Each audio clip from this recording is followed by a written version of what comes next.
GameStop shareholder meeting got canceled due to technical difficulties, and let me tell you, it is all part of the plan. First of all, why did this happen? DDoS attack is a malicious attempt to disrupt the normal traffic of a targeted server, service, or network by overwhelming the target or its surrounding infrastructure with a flood of internet traffic. Now, we made a video on this about 2 months back on Trey's trades and him actually getting DDoS attacked in the past. Now, this is exactly what happened during the GameStop shareholder meeting. There were 161 countries in total raining down DDoS attacks on the GameStop shareholder meeting, meaning that they could not, at least in the best interest, start this meeting. Now, what do I mean by this is all part of the plan? Why is a DDoS attack part of their plan? Well, it's not necessarily part of the plan in the sense that they planned DDoS attacks, but they knew they were coming. Remember Roaring Kitty's Joker post with the 5xxx on the mask? This is when a server can't successfully complete a client's request, aka a server error. Now, maybe, sure, you could take this with a grain of salt,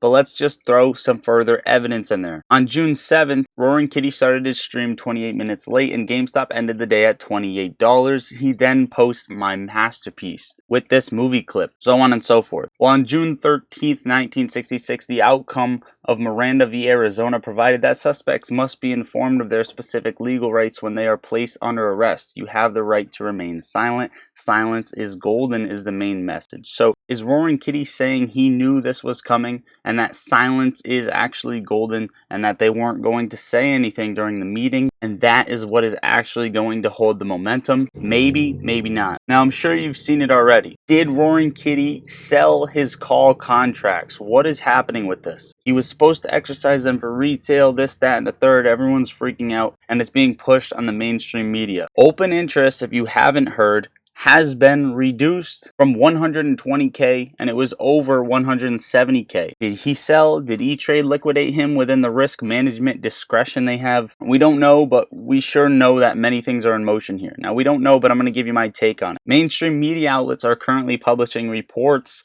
claiming that Roaring Kitty sold his GameStop options. However, these reports lack verifiable evidence to substantiate the claim. This is their sole strategy, employing paid commentators to dissuade individuals, coupled with manipulating trade records to give the impression that deep fucking value has divested. The elite group of short sellers must be dismantled to restore tranquility. Now, this has some truth to it, right? We know these article writers are corrupt. We know that they're paid off and they are there to dissuade people. And my take on this entire thing is that Roaring Kitty, if it is him that sold these, which there are plenty of whales out there and open interest is pretty high, if this is Roaring Kitty, chances are he rolled these contracts into a week later, maybe 2 weeks later. We don't really know until he comes out and posts a screenshot of his position. But what I can tell you is that where GameStop's price is at now is reflecting FUD. And when Roaring Kitty comes out, debunks that FUD, all it is going to be positive momentum. Hang tight. Now, there was a glitch on AMC with Max Payne sitting at $532 for some odd reason, and then it went up to $528 and then it readjusted back down to $5. Now, AMC has never even hit this price before, and this would essentially be apparently Max Payne for market makers. Now, before we get into the charts, one last thing. AMC short interest had a slight drop to 15.5%. According to Ortex, we pay attention to this just for the trend. We know it is much greater than that. At least we assume, right? Now, if you guys haven't yet, like the video, subscribe. What are you waiting for? If a bunch of you guys still aren't subscribed and you come watch every day, it's kind of rude, you know. The like button's free, the subscribe button's free. Also have post notifications on. GameStop trading at $27.27, up 7% on the day. This is what we have drawn out. Channel trade in here until about June 14th, getting this massive rip, which could also come after hours tonight. This doesn't have to be exact, but I see a pop coming in GameStop very, very soon, to say the least, and it would have lined up perfectly with the shareholder meeting, but of course, it's getting delayed, which may line it up even more perfect, okay? Now, we also talked about the channel that GameStop is in has been a buy range not once, not twice, not 3 times, not 4 times, but in my opinion, 5 times, which is exactly where we're trading at right now. And the last time GameStop had 2 touches in this, it was just stronger momentum for a push higher. okay? And that push brought us all the way up to about $47. I assume GameStop is going to come up to at least 45 once again. Nothing I say is financial advice. I am not a financial advisor.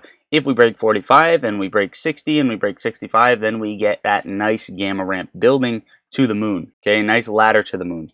Also, this is GameStop on the daily time frame. I just want to show you that some things aren't adjusted, obviously, because I drawn out on the 45-minute time frame. But we are in a wedge right here, which hopefully will break out to the upside, essentially breaking $70. Closing above that, we see 100, 120, 160, so on and so forth. AMC, this is what we're watching on AMC. If it plays out similar to back in 2021, this is what you see. Now, some of these cycles are actually squished, so AMC may run sooner, but late July is when hopefully the sideways chop trading will end before we squeeze higher. Now, this is completely invalidated, and we're squeezing, in my opinion, if we break above $8.30. If we break above $8.30, we have a good shot at going to the moon at minimum $20 and potentially $500. So that's a big range. I'm just saying, if we break $8.30, watch that move up. Lastly, South Korea threatens life in prison for illegal short selling. The US has to start taking notes from these guys. Also, I doubled down on my GameStop calls today. I added more. If you did as well, drop GameStop with a rocket or a chart going up in the comments down below. Now, the market, the Federal Reserve now only expects one rate cut of 0.25 BPS this year, which is down from 3. And before we show how the market is reacting, US jobless claims rise 242,000,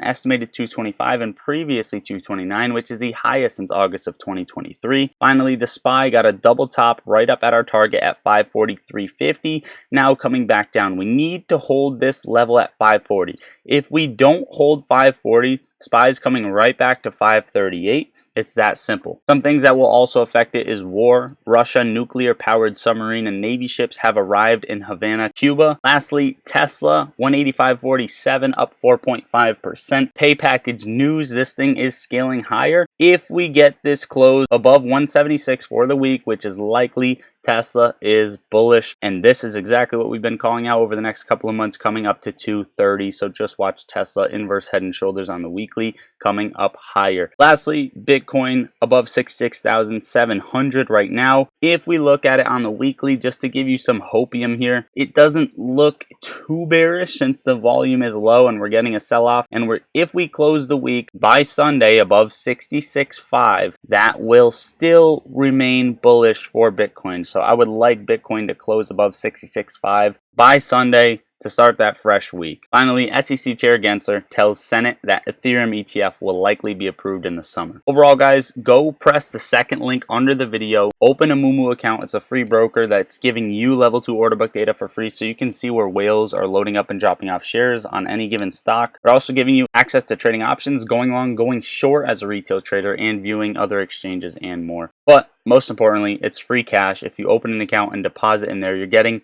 15 free stocks up to, right? And then 8.1% APY on your uninvested cash. Huge benefits. Go to that. It's the second link under the video. The very top link is for my custom indicator that we will be adding stuff into soon. And if you have it already, you're going to eventually be stacked with the best indicator that is out there on the market. So make sure to go get that. You can get a free trial as well. It's the top link in the description of the video. Also, the third link under the video, which is one of the most crucial ones, level up your trading journey by joining the Discord. It's a coffee a month. Come talk with me. Come talk with the most amazing people, stocks and crypto all day long. Best vibes, whether you're a beginner or advanced trader, this is the place to go. There are no bad questions. We also have options trading alerts in there, and I post my trades as soon as I take them.